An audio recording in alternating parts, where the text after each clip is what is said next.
नमस्कार। अभी मैं मोतिहारी के मजुरहा गांव में हूं और अभी यहाँ पे राणा संगा जी का जन्मदिन मनाया गया है। बात करेंगे, अमरेंद्र सिंह जी हैं, जदयू के नेता हैं, क्या कहेंगे राणा संगा जी के बारे में? सबसे पहले आपको और आपके चैनल को बहुत बहुत बधाई और धन्यवाद।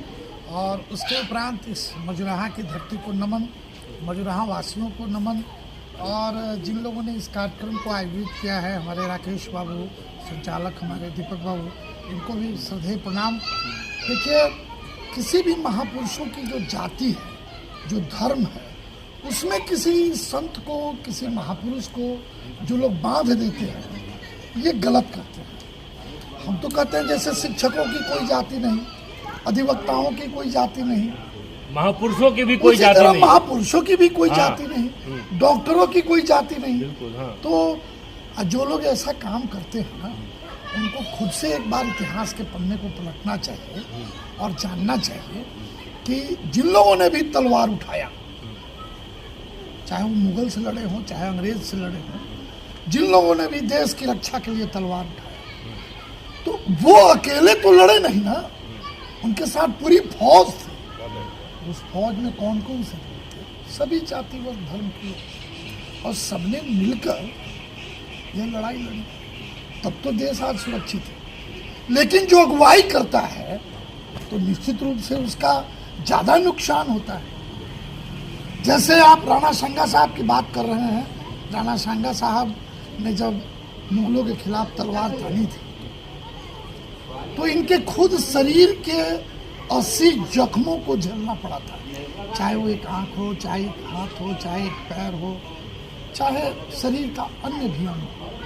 अब सोचिए पत्रकार साहब कि हमको और आपको एक बाल उखड़ जाता है और एक थोड़ा जख्म हो जाता है, हम लोग कराहने लगते हैं, बिछावन पे लेट जाते हैं, और 80 घावों को झेलने के बाद जो फिर से तलवार तान कर खड़ा है, और उस व्यक्ति के ऊपर हम लांछना लगा रहे हैं, और भी देश के सर्वोच्च मंदिर में जाकर लोकसभा में, वो भी आजादी के 75-76 साल बाद कह रहे हैं। हाँ।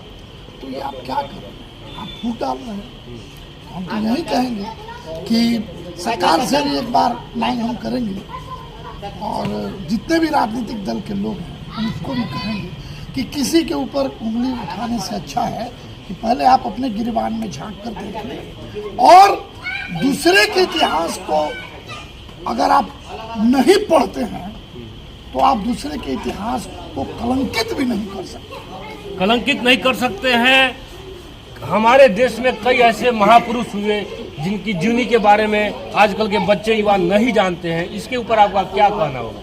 मैं तो कहूँगा सरकार से कि चाहे वो केंद्र की सरकार हो या राज्य की सरकार हो, सरकार के एक अंग के रूप में हम भी आपके साथ खड़े हैं। हम लिखेंगे और आग्रह करेंगे कि बच्चों को इतिहास के पन्नों को फिर से पलटवाने की कृपा की जाए। रंजीत गिरी जी हैं, राणा संगा जी, महान योद्धा, क्या कहेंगे उनको? महान योद्धा थे, हमारे भाई ने बताया। हम लोग जानते हैं कि रामायण बहुत लोग जानता था, कम लोग पढ़े लिखे लोग पहले जानते थे, लेकिन जब उसका सीरियल बन के चलाया गया तो सब लोग के जहन में बहुत अच्छा से आ गया।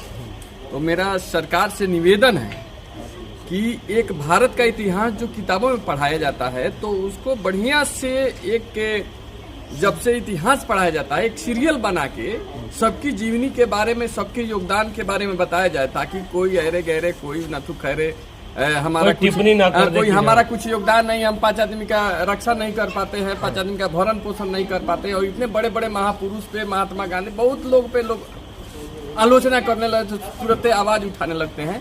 तो ऐसे लोग पे ताला लगे, क्योंकि हम एक, मान लीजिए संसद में कोई बोल दिया, अब उसके क्या होता है कि जातीय सिंपैथी, वोट का सिंपैथी, पार्टी सिंपैथी अलग हो जाता है, उसी के बात को जपने लगता है। ऐसा क्यों हो रहा है हमारे देश में, खासकर बिहार में, कि जो महापुरुष है उनका भी जाति लोग अब लेके ढिंडोरा पीट रहा है कि मेरे जाति के थे, मेरे जाति के थे, और सिर्फ उन्हीं के जाति के लोग जयंती मनाते हैं या कुछ भी करते हैं, जबकि उनका सम्मान प्रत्येक जाति धर्म के लोग करते हैं। देखिए, अमरेंद्र भाई ने पहले ही कहा कि ये महापुरुष है, महापुरुषों की जाति नहीं होती है, वो महापुरुष है, सबके लिए है। और महापुरुष उसी को कहा जाता है, कोई जनसाधारण के लिए जनसाधारण के कल्याण के लिए काम करता है। तो ऐसे लोगों में जाति कहाँ है भाई? आज अगर भारत शांत है, विकसित हो रहा है, अच्छा काम हो रहा है, मजुराहा गांव का विकास हो रहा है, मजुराहा गांव में शांति है, तो यहाँ पे जितने लोग रहते हैं क्या उनको भी तो शांति मिल रही है ना, चाहे जिस जाति के हो, जिस धर्म के हो। तो भाई इसमें दिक्कत कहाँ है?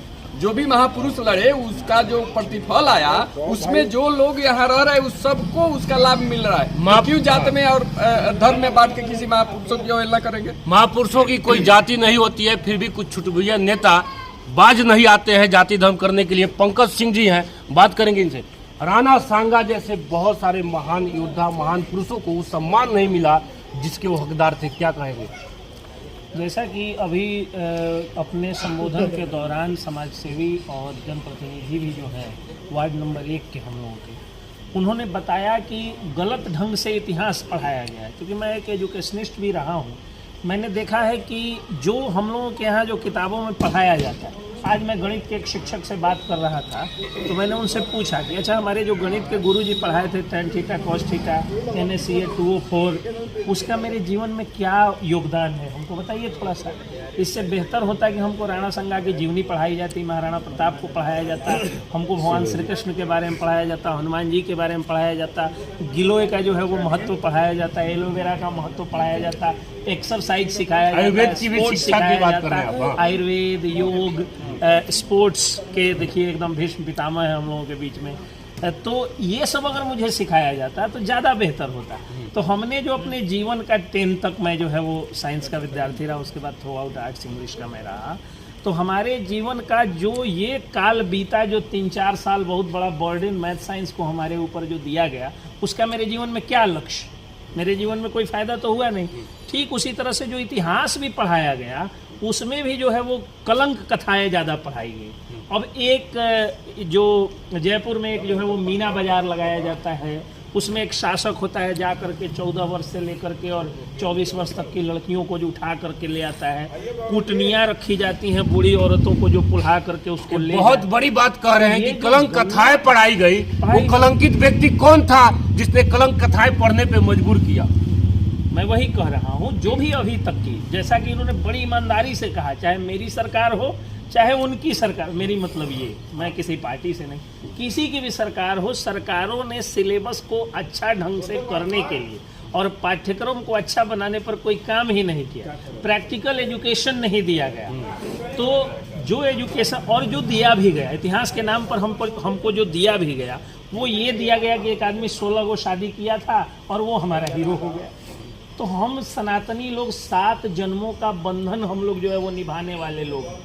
तो ये जो मतलब अगर एक पत्नी जीवित है तो हम दूसरी शादी नहीं करते, लेकिन हमको किसकी कहानी पढ़ाई गई? जिसके पास जो है दूसरे नाम की जो है वो गलत चीज़ों को पढ़ाया गया, जो आक्रांताओं की कहानी पढ़ाई गई। ये राणा सांगा हमारे देश के थे और ये देश के शासक थे, देश के रक्षक थे। तो रक्षक के ऊपर जो आक्रांता विदेशी आया, कहाँ तक उससे आज़ादी की कहानी पढ़ानी थी तो उसी का महिमा मंडन किया। इसी का नतीजा है कि इन लोगों की कहानी पढ़ाई नहीं गई। और जब देश आज़ाद हुआ तो जातिवादी नेता जितने हैं, मैं तो अक्सर कहता हूँ कि अगर किसी भी व्यक्ति को लगता है कि उसके जात का कोई बड़ा नेता उसका भला कर सकता है, एक बार वही लेके पहुँच जाइए अपने नेता के पास, एक बार उनसे मिलने आप पहुँच जाइए, आपकी औकात 1 सेकेंड में बता देंगे। तो कोई जात वाला किसी का नहीं होता है। जात पात को छोड़ करके हम सभी को सनातनी बनना चाहिए। हम सभी बजरंगबली की औलाद हैं, हम सभी भगवान राम की औलाद हैं, हम सभी की माँ सीता है। अब इसमें हम जात कहाँ से आ गए? हम अपने सुविधा के अनुसार, कर्म के अनुसार नाम के आके एडवोकेट लगा लेते हैं और ये अपने नाम के पीछे सिंह लगा लेते हैं। दीपक कश्यप जी के पास आऊंगा, लेकिन उसके पहले अमरिंदर भाई से आखिरी सवाल है, जाति है कि जाति नहीं, क्यों, खासकर बिहार में? देखिए, अभी जो विधि व्यवस्था आप देख रहे हैं, ये लगता है कि किसी चीज़ का आप जानते हैं साइकिल होता है। तो साइकिल जैसे दिन के बाद रात, रात के बाद दिन, ये कंटिन्यूटी बनी रहती है, ये प्राकृतिक के नियम है। अच्छा, एक छोटा सा उदाहरण देते हैं। आप अमिताभ बच्चन जी को देख रहे हैं, उनकी फिल्म लावारिस को देखिए, उनके फुल पैंट के मोहरी को देखिए, सबसे आपको एक हाथ का मोहरी दिखा, आज के उनके फुल पैंट के मोहरी को देखिए। तो एक छोटा सा उदाहरण मैंने दिया कि इससे सब लोग जल्दी से जल्दी समझ पाएंगे कि everything is rotate in cycle. तो जैसे बच्चे जन्म लेते हैं, फिर थोड़े बड़े होते हैं, फिर युवावस्था में, फिर प्रौढ़ अवस्था में, फिर वृद्धावस्था में, तो ये एक साइकिल है, लाइफ साइकिल। जैसे वाटर का भी वाटर साइकिल है, जल चक्र है। तो ठीक उसी तरह ये जातिगत जो आपने कहा कि आज परम प्रकाष्ठा पे है जातिवाद, एक परम प्रकाष्ठा पर जातिवाद पहले भी था। अभी मैं कुछ देर पहले आप लोगों को बता रहा था कि अभी 2 दिन पहले भगवान महावीर की जयंती मनाई हम लोगों ने, जो जैन धर्म के उपासक थे और जैन धर्म के तीर्थंकर थे। तो उन्होंने भी जाति प्रथा का विरोध किया था। देखा जाए वो कितना पहले का कालखंड था। और फिर बीच में जब हम बचपन में थे, आप बचपन में थे, तो हम तो आज तक बचपन में थोड़ा अगर फ्लैशबैक में पीछे जाएं तो मुझे तो याद ही नहीं है कि हम किसके घर खाए हैं, किसके घर सोए हैं और किसके थाली में खाना खाए हैं। कोई जाति धर्म नहीं होता था, समाज में जाति था, जातियाता बिल्कुल नहीं था। लेकिन उसकी साइकिल है, पहले था, बीच में खत्म हुआ, फिर आया, अभी इसकी चरम प्रकाष्ठा पे है, फिर एक दिन खत्म हो जाएगा। फिर एक दिन खत्म हो जाएगा। खेल एक ऐसा मंच है जहां पे हुनर देखा जाता है, जाति नहीं। खेल से जुड़े हुए दीपक कश्यप जी हैं, बात करेंगे इनसे। सबसे पहले राणा सांगा जी के बारे में 2 शब्द। राणा सांगा जी हमारे देश के राष्ट्र पुरुष रहे हैं और हम सब जो ही राष्ट्रभक्तों के लिए गौरव की बात है। और जहाँ तक कि आप कह रहे थे तो जातीय की बात है, तो पूर्वजों ने कर्म के दृष्टिकोण से जाति का विभाजन हुआ और पूरे धरती पर जितने भी लोग हैं सब सप्तऋषि के वंशज हैं, जिसके नाम पर गोत्र आता है। और हर जाति में कश्यप गोत्र, हर जाति में गौतम गोत्र, जितने भी सप्तऋषि हैं। तो इसलिए छुआछूत के दृष्टिकोण से नहीं, कर्म के दृष्टिकोण से समय काल के अनुसार जाति बना, नहीं कि जाकर छुआछूत भेदभाव ही। आज निश्चित रूप से हम सभी राष्ट्रभक्तों के ये आग्रह करेंगे कि निश्चित रूप से राष्ट्र की हिफाजत के लिए, राष्ट्र की रक्षा के लिए हम सबको एक होना होगा, तभी जा करके। और ये किसी महापुरुष के हम जन्मदिन मना दिए और मेरे घर में वैसे चरित्रवान बेटा नहीं बने, इससे काम भी नहीं चलेगा। बहुत बड़ी बात। सुभाष चंद्र बोस पैदा ले, भगत सिंह पैदा ले, तो पड़ोसी के घर में न कि मेरे घर में नहीं, ये भावना नहीं आनी चाहिए। चूंकि आज राष्ट्र की आवश्यकता है, राष्ट्र विरोधी शक्तियों को कुचलने के लिए। निश्चित रूप से हम सबके घर में भगत सिंह पैदा ले, चंद्रशेखर आजाद पैदा ले, राणा सांगा पैदा ले, ताकि राष्ट्र विरोधी शक्ति पनप नहीं पाए और भारत फिर से विश्व गुरु बने और सोने का चिड़िया कहलाए। लेकिन साथ ही साथ नेताओं को हम आग्रह करेंगे कि आप खेल भावना को लेकर, खिलाड़ी में भी हार जीत होते हैं, जब आप खेल बनाते हैं, जब आप टीम बनाते हैं किसी भी खेल का, हुनर देखते हैं, टैलेंट देखते हैं कि जात देखते हैं? नहीं, टैलेंट देखते हैं। तो नेताओं से आग्रह करें कि जिस तरह हारने वाला खिलाड़ी जीतने वाले को बधाई देते हैं और आपस में गले मिलते हैं, राजनीति भी उसी तरह की होनी चाहिए। हार जीत सिद्धांत की होनी चाहिए, डेवलपमेंट के नाम पर कोई राजनीति नहीं होनी चाहिए। हम सभी भारतवासी मिल करके भारत के चौमुखी विकास करने के लिए लगेंगे और भारत तभी फिर से सोने का चिड़िया बनेगा। और जितने भी विदेशी ताकत है, राष्ट्र विरोधी ताकत है, वो भारतीयों के आगे नतमस्तक तभी होगा जब हम सभी भारतीय, हिंदू, मुस्लिम, सिख, ईसाई एक बनकर